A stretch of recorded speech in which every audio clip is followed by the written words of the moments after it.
Good morning, ladies and gentlemen. Thank you very much for joining our webinar today, our joint session with the National Bank of Egypt, UK. We are honored to have the CEO of the National Bank of Egypt, Dr. Yasser Hassan, who will be moderating the event today on our board as a chamber. And I'd like to say that how much the session, which is sustainable finance, derived from sustainable development, is very, very important to the chamber. It fits very well with our mission and our mandate as a not-for-profit organization. It actually moved from being a scientific consensus to an observable reality that we all have to tackle, and we all have to work very well together so we can handle this world problem. Sustainable finance, as we see it, it aims on not only on financial gains, but also on other drivers, environmental, social, and governance aspects. So we as a chamber are very interested in this, and we will have even more sessions on this. And we thank very much the National Bank of Egypt for sponsoring this event and giving us the chance to speak about it thoroughly. Today we have an excellent panel. We're very happy to take all your questions after the speakers finish their speeches. But I have to take this chance to tell everyone that the Chamber is embarking on a new project, which is, it's called the Trade Accelerator, which is a digital platform, having all the opportunities posted online. So everyone from the UK, all companies from the UK and companies from Egypt can meet virtually. And in this world, I think this is a must, and it will make movement of trade and investment much easier. I will not be speaking anymore, so I will hand over to Dr. Yasser Hassan, who is kindly moderating this event, and we hope you will find it very beneficial. Over to you, Dr. Yasser. Thank you very much, Iman, and good morning, ladies and gentlemen. It would have been great, of course, to see everybody in person and interact in a seminar rather than a webinar. But given the current situation, that's the best we can do at this. We at the National Bank of Egypt here in the UK are very happy to join forces with the Egyptian-British Chamber of Commerce to host and coordinate a number of events. This is the first of which. And we at the National Bank of Egypt here, not only in the UK, but also as the parent, are very interested in the area of sustainable finance. And we do every effort we can for green efforts in the bank and with our clients. Now, the topic of sustainable finance has been gaining a lot of attention, not only in the region, but all over the world. Egypt has started to become active lately. We've seen the government of Egypt talking about green bonds. We've seen CIB about to issue a green bond. A number of other countries in the MENA region, in Lebanon, Morocco, have also done some green finance and green bonds. Not only that, but again, a number of other banks with their clients are obtaining finance from international financial institutions for onward lending and financing to their clients. Regulators in Egypt also are encouraging that. The Central Bank of Egypt and the Financial Regulatory Authority are also supporting. Recently, the Financial Regulatory Authority have issued a paper outlining their strategy on sustainable development, and there is a strategic direction. The benefits to green finance and sustainable finance are numerous to a number of people and participants, including issuers of bonds, lenders, investors, and definitely the environment. And today we have a distinguished panel of speakers who each is an expert in his or her area, and we're looking forward to listening from them. Let me very quickly introduce our speakers today, and then I'll turn it over to them. We have Dr. Dalia Abdel-Qadir. She is the Chief Sustainability Officer of the CIB, the Commercial International Bank in Egypt. Dr. Abdel-Qadir has a long track in sustainable finance, and she's very active in promoting sustainable finance, green finance. She was the head of the Sustainable Development Committee at the Federation of Egyptian Banks between 2014 and 2020, and certainly has a lot of experience in this area. Joining us also is Mr. Gareth Phillips, the Manager of Climate and Environmental Finance at the African Development Bank. Mr. Phillips has over 25 years of experience in climate change and sustainability, and is in an excellent position to give us a view of what's happening in the area and particularly in the continent. Also joining us will be Mr. Mohammed Al-Alfi. He's currently the chairman of MERIS, the rating agency in Egypt, and he has a long track record in infrastructure, green finance, and infrastructure sustainability. He should be joining us shortly, and we're looking forward to hearing and discussing the issue with all the panelists. Now, if I may start and turn it over to you, Dr. Dalia, to start your speech. Thank you, Dr. Hassan, for the introduction. Thank you, Iman and the Chamber for arranging this important seminar, and I really appreciate the participants for sharing this special topic. Actually, this topic has been, as you said, very special to me professionally because it has been a core focus since 2003, but also personally because I came to believe that it adds so much life, so much agility and dynamism to the financial industry. And here, whenever I start to talk about sustainable finance, I find it very important to establish a conceptual alignment about what the concept actually stands for. And here I would share a couple of slides. What I'm saying here is sustainable finance is about the art of growth, because we were taught that growth is about profit making. That's the educational curriculum that taught us that it's the single bottom line. At the end of the day, every company is accountable for its P&L, nations are accountable for their GDPs. So for the whole 20th century, we have been very much focused on a relentless pursuit to make profit. But let us examine the state of the world as it is today. Actually, the coming slide is adaptation of a Salvador Dali painting. And if you look at it, you can see this is how our world looks like today. The aging line is an aging political economic systems. The wounded bull is a financial crisis. The empty safe is sluggish growth and an economic crisis. The airy tree is an environmental crisis. And the wounded and dying soldiers on the chessboard represent social crisis, whether it's Occupy Wall Street and recently the Black Revolt, or Tahrir, for example, the Arab Spring.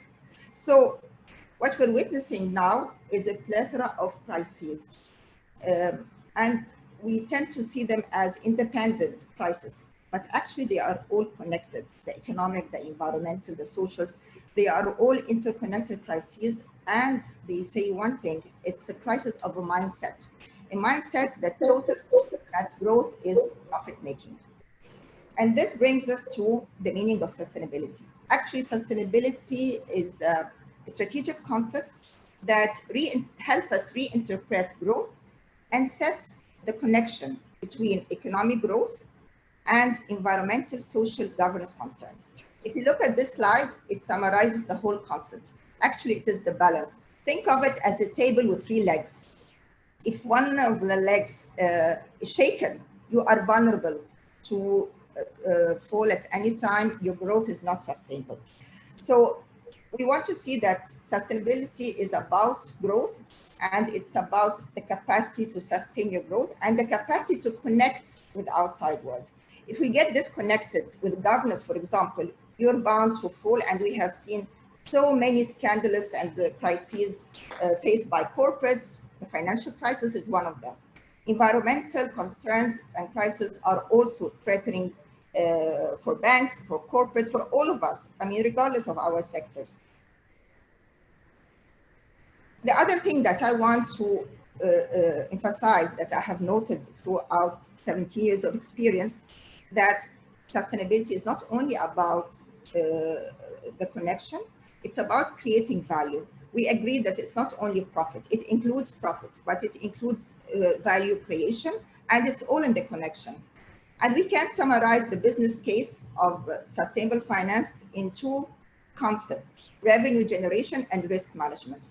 Why risk management?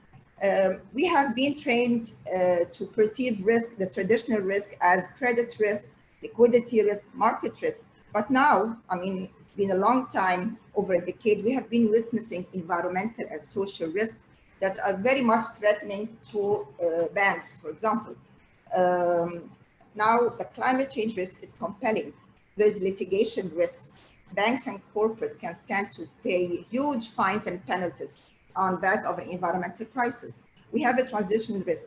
Now there are evolving regulations and policies and pricing that might change the rationale of pricing, and might get so many sectors to stand to see losses or to vanish. And this will definitely impact banks. There is a physical risk with the climate change and the warming of the climate. So many sectors and industries can really suffer, and this will impact banks' portfolio. So it's about reinterpreting or broadening the interpretation of risk management. The other thing, it's about revenue generation. It's not just risk management. It's the new way to make money.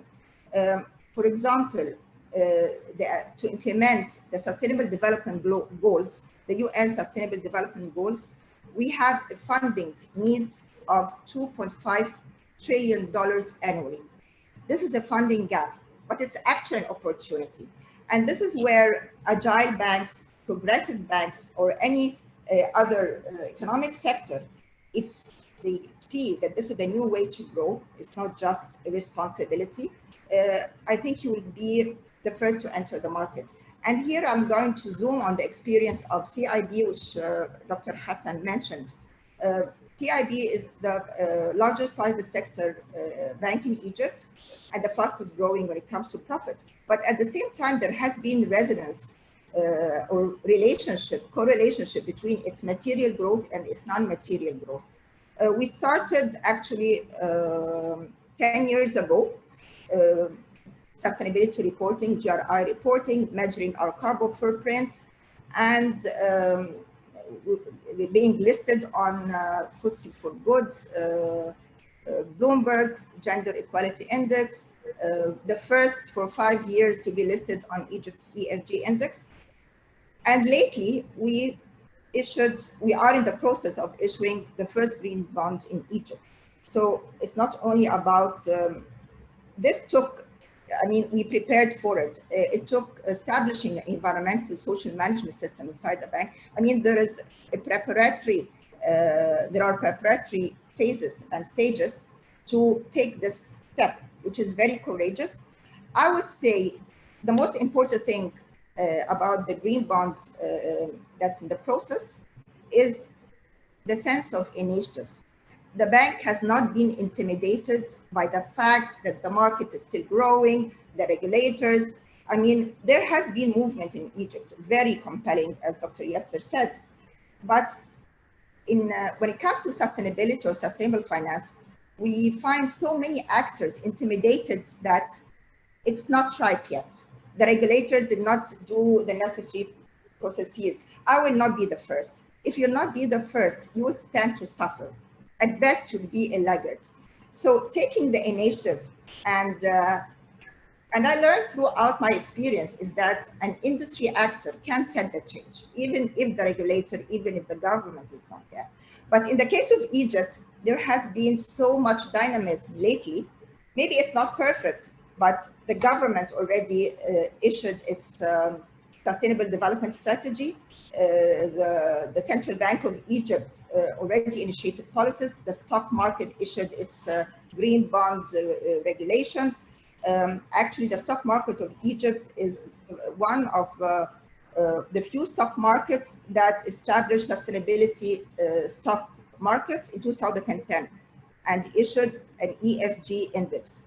So the market is very dynamic. The economy is one of the fastest growing emerging economies.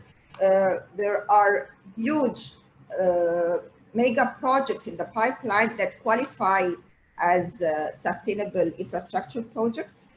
And let me, Bardo, emphasize something, that the funding gap to achieve the Sustainable Development Goals, which is $2.5 trillion annually, 40% of which relates to infrastructure projects. So what I'm saying here is that there is huge opportunity in this funding gap. To conclude, it's not only about the funding gap. What I would really stress is the mindset gap and the capacity and the skill gap. It's not only about, it's about knowledge. And it's about not only learning to interpret growth, but learning how to revisit your operations, how to revisit your culture, your policies and procedures, which is very heavy for banks. And I understand this. And I think one of the things that we should be proud of is that the bank, actually today is the first anniversary of the UN Principles of Responsible Banking, which CIB, Egypt is the only country in the Middle East from the MENA region to join a core group of 30 banks in coordination with the UNFFI to issue the Principles of Responsible Banking. And they were September last year, and this is the first anniversary. So it's about changing mindset. Also, the chairman has this January signed at the World Economic Forum Stakeholders Capitalism, which is a redefinition of capitalism. So we have been very active on lobbying and advocating change towards sustainable finance. I'm sorry, I will leave the rest for the discussion. I think I took much time. Thank you. Thank you very much, Dr. Abdelkader, for this interesting speech. And I'm sure we'll have some room for questions and answers at the end. Now I'll turn it over to Mr. Gareth Phillips to give his presentation. Mr. Phillips, over to you. Thank you very much. So I don't have slides to show, but I think it's probably just as well because my internet connection is not so strong. So I'll focus on just talking to you. So I was going to tell you a little bit about what we do at the bank, but I think in view of time, I want to just make a couple of introductory comments and then talk about some of the opportunities that are in front of us. And it was very interesting to listen to Dalia's intervention, and particularly the talk about the curriculum and what you learned in your MBAs. I studied forestry and I did a master's degree in forestry at Oxford, and I learned all about sustainability. We focused on sustainable forest management, and it struck me this is very interesting, and maybe that's why I am now, as a forester originally, this is why I've now ended up speaking to the CBI and talking with the CIB and talking with the banking industry and working for a development bank, because there are sectors in our sort of educational system where we have been focusing very strongly on the concept of sustainability, and I just thought that was very interesting to sort of make that comparison. Now, at the African Development Bank, I manage a team that accesses funds from some of the major multilateral funds, the Green Climate Fund, the Climate Investment Funds, and the Global Environment Facility, and so on. And our job is to mobilize funds to co-invest or to blend with funds from public and private sector sources. And typically we use those funds from the GEF and the CIF and so on to take on particular risks that the private sector is not comfortable in taking. So we use a blended finance approach sometimes, and we have first loss provisions and grants and concessional funds that take on that risk that enable the private sector to engage. And I think as we move forward, there's a very great demand for those kinds of activities. Now, at the African Development Bank, we've also been active in raising green bonds. I think we've had 6 or 7 rounds of green bonds, and those funds have been raised very successfully. Critical to their success is having a project pipeline that we can quickly invest those funds into.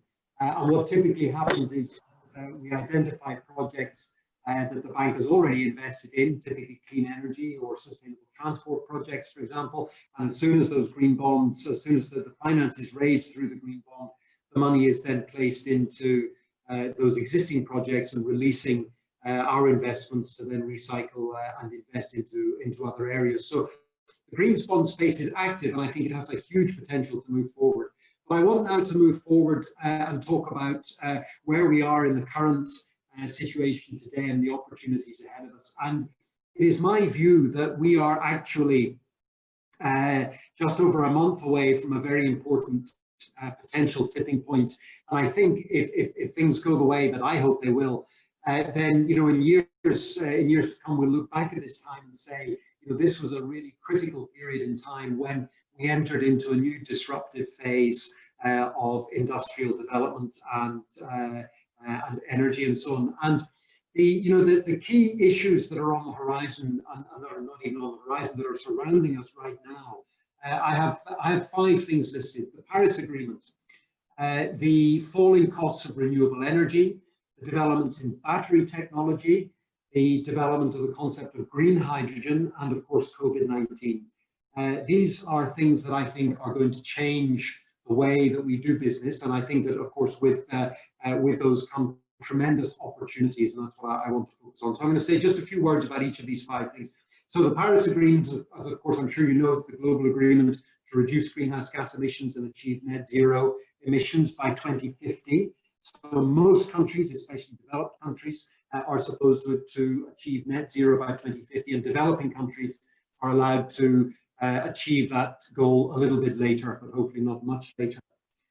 So, of course, the progress with the Paris Agreement, it's been moderate, lukewarm. Of course, it suffered from the United States pulling out, but as you may be aware, some very big issues going on right now.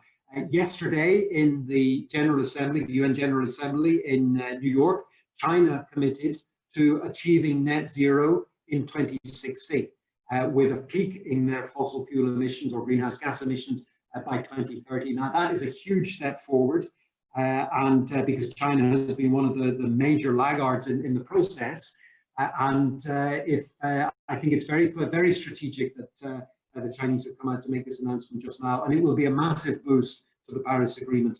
The second thing, of course, which is even bigger, is the US election, and you may be aware that if Biden is elected, he is committed to implementing the Green Deal, and under the Green Deal, the United States will make their electricity system carbon neutral by 2035.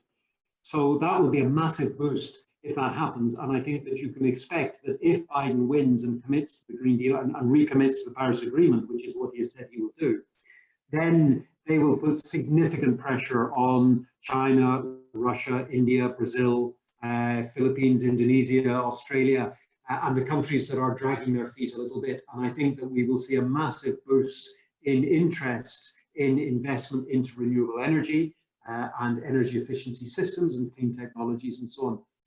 So I think that's the first sort of major issue on the horizon, and indeed, as the horizon, it's also very close now, 50 days until the election, or maybe slightly less. So the second point that I want to mention is the falling costs of renewable energy. As you may know, solar and wind is becoming competitive with coal in many jurisdictions, and I think in Egypt it's already cheaper than coal. What it boils down to really is the financing costs and what price you can borrow money for to build these facilities. But as the risks of coal increase and the risks associated with renewable energy decrease, then finance becomes cheaper and cheaper for clean energy investments. So we see these falling costs are opening up opportunities for more investment into renewable energy. And on Monday, I believe GE, so General Electric, announced that they were pulling out of the coal space. They are no longer going to manufacture coal-fired power plants. That is a huge step forward, because the course, they were one of the major manufacturers, and that is sending a very clear signal to the industry that there is no longer interest in building coal-fired power plants. And of course, that means that that gap now has to be filled by investments into renewable energy. Battery technology. I don't know if any of you stayed up late enough last night to listen to Tesla's Battery Day. I did, actually. I'm a huge Tesla fan, and my wife and I, we bought a Tesla a year ago. She drives it in the UK. I'm in Abidjan, so I don't get to drive it, but she drives it, and I'm totally sold on that technology. It is a wonderful piece of equipment.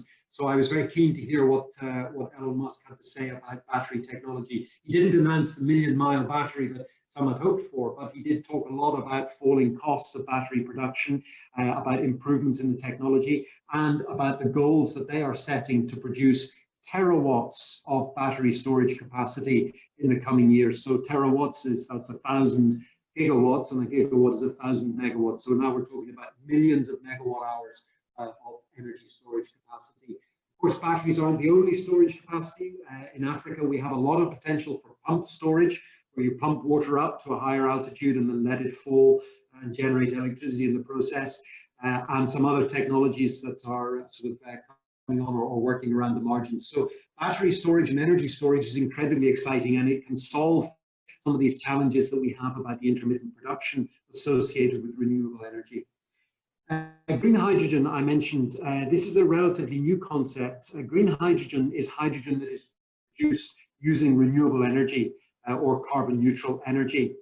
And what's interesting about hydrogen, of course, it has quite high energy density. It can replace fossil fuels. And from an industrialization point of view, green hydrogen is very important because you can use green hydrogen to produce almost carbon neutral steel, cement, glass, and fertilizers, as well as using green hydrogen to power heavy equipment, so mining equipment and lorries and even trains and so on. So it has quite an important role to play, probably where we might see batteries struggling to participate also in carbon neutral flight, because I think batteries in planes is still a long way off, but hydrogen powered flight is not so difficult. So being able to produce green hydrogen is very significant. Now, two ways to produce green hydrogen. One is you can take renewable energy and use hydrolysis to produce hydrogen and capture it. The other way is carbon capture and sequestration. So you extract methane or natural gas and strip the carbon away, capture the hydrogen, and then compress the carbon dioxide and pump it back into the earth.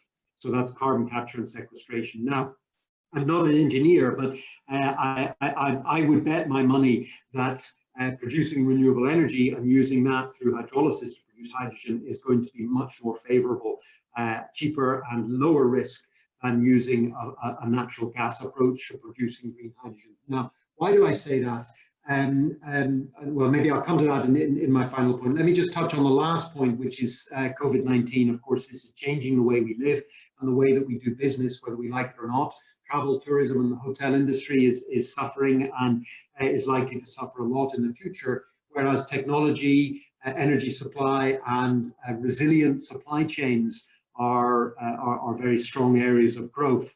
So these are areas, I mean, if you look at Amazon now, for example, and their ability to supply goods and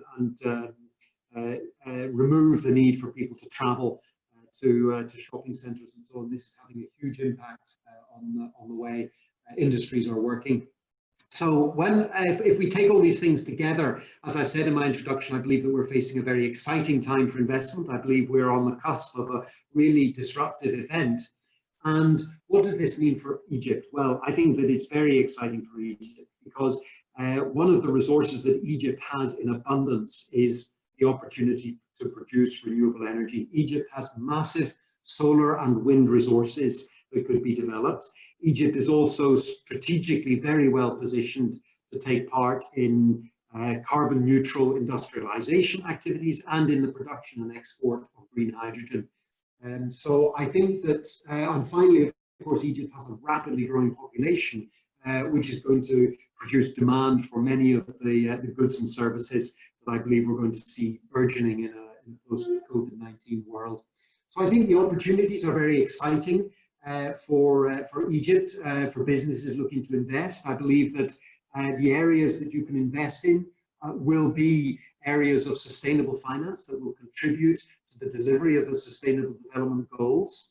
And I believe that this aligns very well with the UK's political interests and their role in, for example, hosting COP21 in Glasgow next year, and the UK's interest in investing in low carbon, climate resilient development, also protecting nature and promoting nature-based solutions.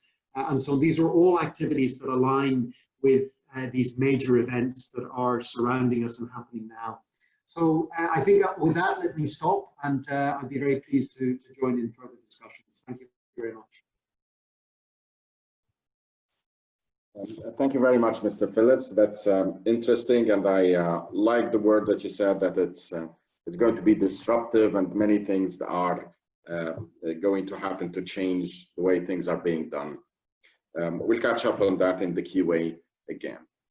Now I'll turn it over to Mr. Mohammed Al-Alfi to give it the speech, and basically he will be focusing on infrastructure sustainable finance. Mr. Al-Alfi.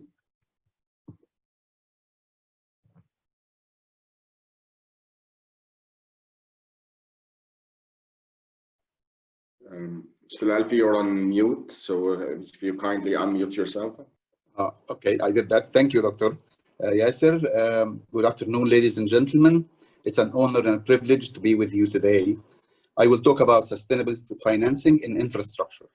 The challenge, the opportunities. We'll give an example of a successful transaction that took place in Egypt, lesson learned, and finally we'll talk about different financing mechanisms in infrastructure.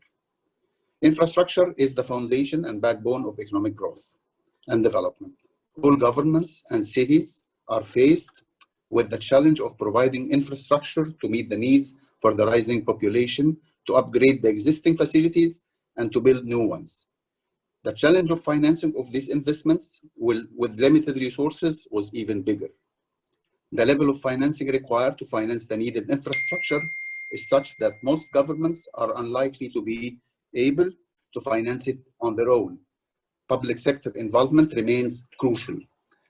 But given limited availability of public resources, fiscal and budgetary constraints, as well as rising debt levels, many governments seek to encourage private sector investment in infrastructure, particularly through project finance involving private sector participation.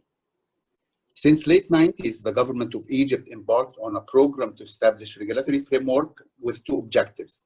First, efficient operation. Second, to have a stream of investments other than traditional ones, the central budget, or loans from multilateral banks such as World Bank, African Development Bank, KfW, AFD of France, JICA of Japan. In order to attract other sources of finance to the sector, it followed the best practice implemented in other sectors in Egypt, like the telecom sector. Telecom sector, where the money is. So the idea was to transfer to corporatization and regulation, where the service providers will have a legal shape of companies and have a national regulator for the oversight of operation, and to strike the balance between the service providers and the consumers. All this was done to bring the confidence of the private sector, financing, institutional investors, and specialist funds. Factors influencing the financing approach for infrastructure projects include the state of development of the asset, the technologies involved in the sequencing of the projects, all of which can impact the risk-return profile of projects. Infrastructure projects should be distinguished between greenfield or primary projects pertaining to new infrastructure development at a specific location, and a brownfield or secondary projects which aim to upgrade or further develop already operational or existing infrastructure assets. Greenfield projects usually involve higher upfront costs and entail additional risk related to the development of the asset. These are, however, relatively easier to green as the infrastructure asset is developed from scratch and can benefit from the latest state-of-the-art technologies. A typical greenfield project has three distinct phases. Planning, which is very important. The preparation and planning is crucial in terms of if you want to really attract the private sector. So the planning phase is important. Construction, of course, there are there are always construction risks and operational phases, each with different risk returns and characteristics. This will influence the source of financing as well as the financing approach and instruments. Public-private partnerships, PPPs, are a form of project finance where a public service is funded and operated through a partnership between government and the private sector, typically structured under a long-term 20 to 30 years contractual agreement. Contrary to other forms of project finance, PPPs often involve greater involvement of the government, both initially and over time, even if their financing structure can combine other financial instruments, including equity and debt. The UK and Australia are the most mature adopters with PPPs. Back to Egypt case, by 2004, the legislation came to light and the corporatization and the regulator became active. One more step by the government was taken by establishing a center unit for public-private partnership in the Ministry of Finance. Having a solid deal flow of bankable projects in different fields of infrastructure was not an easy task. The unit at the MOF had to negotiate with different line ministries to come up with a deal flow of projects that are bankable and attractive to the private sector. Especially, you have to take in consideration not all priority projects needed by the government would be suitable for the private sector financing for obvious reasons. Low user charges, time to implement these projects was pressing for the government, and we know that the deals with the private sectors take longer time. So the first deal utilizing the private sector was concluded for Egypt in 2009 by financing, constructing, and operating a wastewater treatment plant for 20 years in New Cairo by a consortium of Aqualia of Spain and Orascom of Egypt. The project is running efficiently. The deal was for approximately $250 million. One lesson that was taken from this transaction is the importance of having a capable transaction advisor. The maturity of the government to have a human resource people that can conclude a transaction like this, it's not there yet. So a transaction advisor is highly advisable. In that case was the arm of the IFC, the advisory arm of the IFC was the transaction advisor. Back then, the pipeline for projects was big, actually. It includes roads, highways, schools, and it was really open for the private sector until 2011, and then things stopped for a while. Throughout the recent years, the government of Egypt implemented numerous increases in user charges across the board. For decades, the government was reluctant to touch the user charges as a social and a political dimension, and to be favorable government to the people. That was, of course, was not the case. We all know what happened in Egypt in 2011. But now the government is more active in trying to get to cost recovery. The closer we get to cost recovery of these infrastructure, it would make it possible to finance totally the operation and maybe some upgrade of the system. A proper structure of management contracts and leases of the facilities with solid KPIs can be utilized for an efficient operation. The private operation of infrastructure not necessarily will be more expensive than the government operation of the facilities. Maybe it's actually the contrary. I see the private sector would do a better job and be less in cost than the government. PPPs can be particularly suitable for types of infrastructure with stable and predictable returns and which rely on proven technologies. Not only PPPs are available out there, but also debt finance, depending on how sustainability is integrated in the design or scope. Debt instruments like bonds and loans have the most potential to encourage investment in sustainable infrastructure. Equity funded direct investment in infrastructure such as special purpose vehicles, SPVs, and joint ventures are commonly used to structure the finance for capital intensive infrastructure projects, including infrastructure, renewable energy and public transport infrastructure. What is needed is to develop attractive investment propositions rather than demand investment. If they want other sources of finance, such as banks, institutional investors, or specialist funds to support infrastructure development, efforts should primarily focus on project preparation and the financing structure of infrastructure projects. Of course, risk allocation, as was mentioned before. Public sector tools can leverage alternative sources of finance while meeting sustainability objectives and targets, and sound governance and best practice in order to boost investors' and stakeholders' confidence. To sum up, the lack of investable projects seems to be the main issue preventing sustainable investment in the infrastructure at scale, rather than the lack of finance. Three critical conditions seem to determine the success of infrastructure projects: a strong underlying business case, generating an economic return through sufficient and lasting demand for a new or refurbished infrastructure, a robust project structure to achieve bankability, legal enforceability, political and social buy-in, and environmental compliance. Sustainable funding sources, either from user charges alone or in combination with predictable, stable, and credible public sector support. Thank you very much.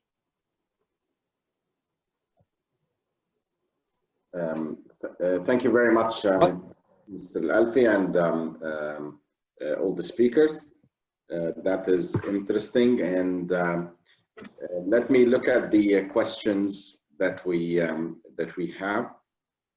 Let me take the first question from Mr. Taha Khalid, and he would like the panelists to clarify the main difference between a green bond and other types of bond or a normal bond.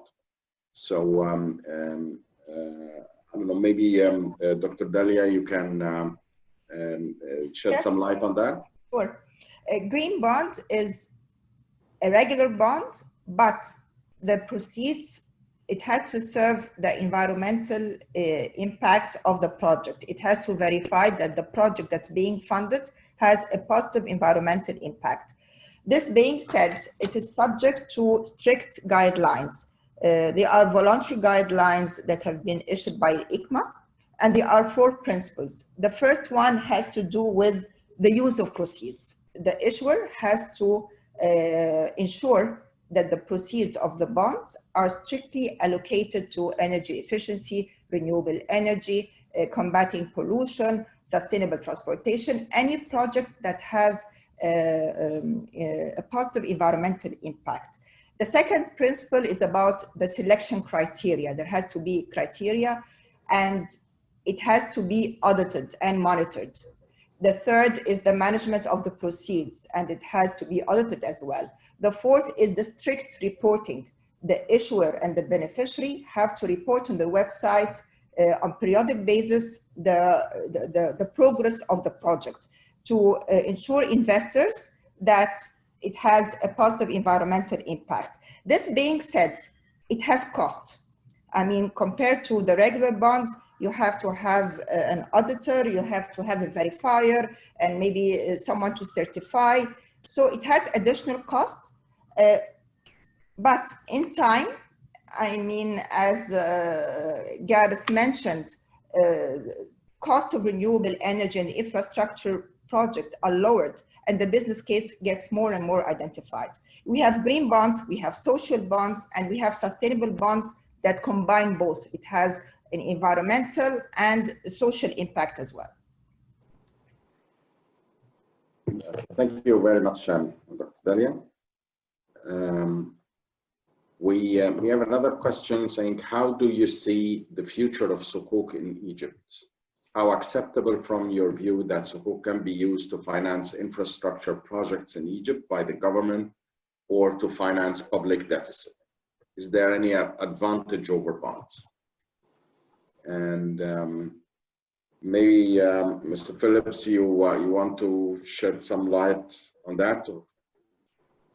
I can't really speak because I don't know the particular situation in Egypt, so I might pass on that question if you don't mind, Dr. Hassan. Thank you. Okay, thank you. Dr. Dalia, do you want to talk about that?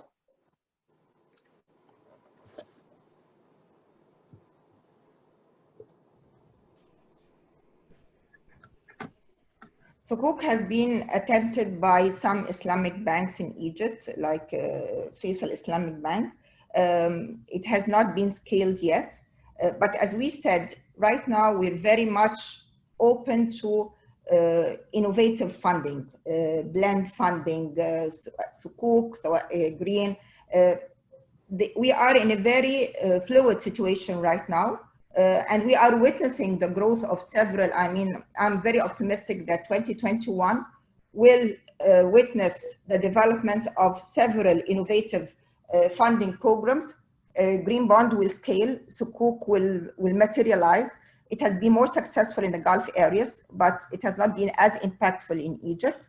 But with the dynamism that's building momentum right now, mentioning the infrastructure projects, I think there is flexibility and openness to see new sources of funding. But the most important thing is to handle the system transformation, the cultural transformation of the financial industry. So this is my take on this question.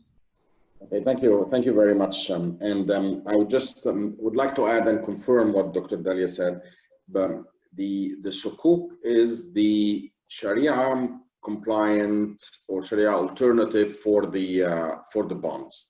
So basically, from a finance point of view, it's a long-term funding vehicle, just like the bonds. So if we're speaking of green bonds, then we might very well see green Sukuk as well. That's to put it in very, very short. Now, having said that, and I agree with Dr. Dalia that Sukuk have been more active and more popular in the Gulf to capture a lot of the liquidity that is there. And from what Mr. Alfi has been saying is that we don't have a lack of funding, but maybe the lack of investable projects. That is the issue. So if I get you right, Mr. Alfi, does that mean that we need to put or package our infrastructure projects in a way that is more appealing to the investors and build a proper business case? Yes, Doctor. Yes, sir. It's easy said than done.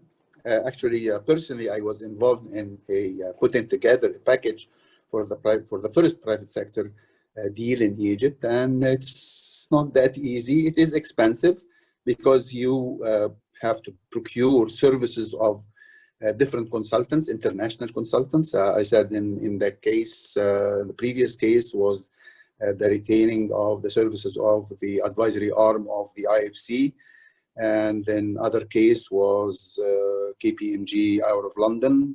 And so these are expensive firms, but will do you a decent package of your transaction, and you will build up a confidence of the private sector when they know that you have a capable transaction advisor, and will put the package together in a manner that risk is distributed between the government and the private sector. So yes, it is the lack of having packaging the projects in a manner that would be attractive.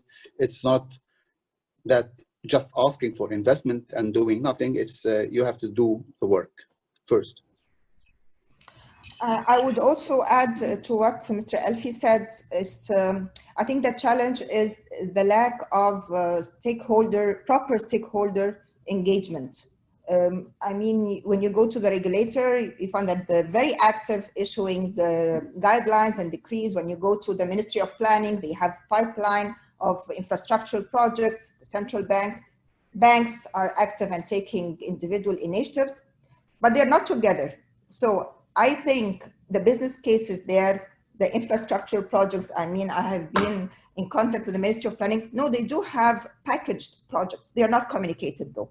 So I think whoever will take the lead to connect stakeholders will expedite the system transformation towards sustainable finance and sustainable development. And I think this is a low-hanging fruit in Egypt. Thank you very much. Now, two questions. One is about the Egypt's 2030 vision, but before that, and I will give that to you, Alia.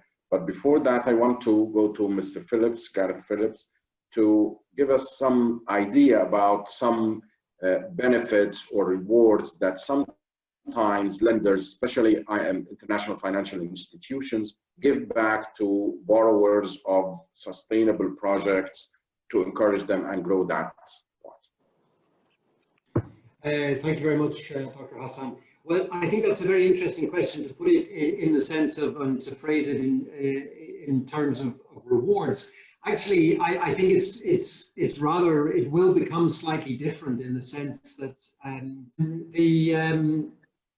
I was just saying that I think the situation may change, rather that the MDBs in particular, the multilateral development banks and international financial institutions, will find it increasingly difficult to lend to projects that do not meet the goals, particularly the goals of the Paris Agreement, by which we mean low carbon and climate resilient development. At the moment, all of the MDBs are working, and we're under great pressure to complete this work, on what we do to demonstrate that we are aligned with the Paris Agreement. And increasingly, when we take projects to our boards, they are asking us, how is this project going to help the recipient country achieve their low carbon and climate resilient development strategy? Now, the problem is that a lot of countries have not yet articulated those strategies. In technical terms, we call them the long-term strategies, and Egypt has not yet developed a long-term strategy, but they do have their 5-year nationally determined contribution. But these are generally very small, very short documents. They don't give enough detail. So it's still a little bit difficult to say whether or not investments will contribute directly towards those objectives. But we do have global pathways, particularly the energy sector. We know what technologies we should be doing and supporting in the future. And so it's not so much that we're going to reward investors for doing low carbon and climate resilient or sustainable investments. It's that we won't engage with projects or investors who are not doing that. And there are even suggestions that we should look beyond the specific project that we're working on and look at the activities of the investor. So, for example, if you were an oil company that had been still investing in the production and extraction and production of oil and gas, and you came to one of the MDBs and said, we'd like to borrow money to invest into a solar power project, there are suggestions that we should say, no, we won't invest in that project because we don't like, or our shareholders don't like what you are doing in other parts of your business. So this is all, you know, in the works, and you may or may not be aware the European Investment Bank is becoming 100% Paris aligned from January next year. So all of their investments will only be aligned with the Paris Agreement. EBRD are under pressure to move in the same direction. The African Development Bank is similarly under pressure. We will move a little bit later. We're always somewhat behind the curve, but nonetheless, that is the direction of travel. And as I said in my introduction, if the United States recommits to the Paris Agreement, then that will be one big voice on our board that will be pushing projects in that direction. Thank you. Thank you very much, Mr. Phillips. Then we have a question about the Egypt's 2030 strategy and the financial inclusion as being part of this strategy. So, Delia, would you like to shed in a few words some light on that? Okay, I'll be very quick. Actually, Egypt conducted a second revision of the Sustainable Development Strategy 2030. It has a global nature because it ties with the Sustainable Development Goals and Paris Agreement. Egypt reports, definitely it's one of the signatories, and reports on the national commitment goals every year. The strategy is based on the sustainability pillars. It has economic, environmental, and social aspects. It has KPIs, it has indicators. I would say the most important thing about the strategy is that the process of revision assumed a participatory nature. It involved stakeholders from the NGOs, from academia, from regulators, from all the ministries, from youth. And so far, it has been very well managed by the Ministry of Planning. And it's being coordinated with regulators like the Central Bank of Egypt and the Financial Regulatory Authority to make sure that policies, actions are all synchronized. I think it's a very conducive environment, but stakeholders should get together. Thank you. Okay, thank you very much. We have one final question. I know we are above time, but if Iman, if you can give us just 2 minutes, one final question for Mr. Al-Alfi. And it says, what are some examples of renewable energy projects in Egypt that are being sourced by banks as new revenue streams? Renewable energy now is becoming a big thing in Egypt, and we know about the windmills in Za'farana, and I think it was financed by, if I'm not mistaken, the KfW, if I'm not mistaken. And another renewable energy was the solar plant that is located near Aswan, and it will produce electricity, but I don't know the magnitude of it. But it's moving actually quite well, and Egypt is taking it seriously to find ways to do more of the renewable energy sources other than the traditional ones. Thank you. Thank you very much. Now, I think that brings our webinar to an end. And on behalf of both the Egyptian British Chamber of Commerce and the National Bank of Egypt, I would like to thank all our panelists for their contribution and information that they have shared with us, and all the participants for joining us as well. Over to you, Iman. Thank you, Iman. Thank you very much. And I would like to end by saying the famous words of Ban Ki-moon: there is no plan B because there is no planet B. So thank you very much. Bye. Bye. Thanks. Bye-bye. Bye.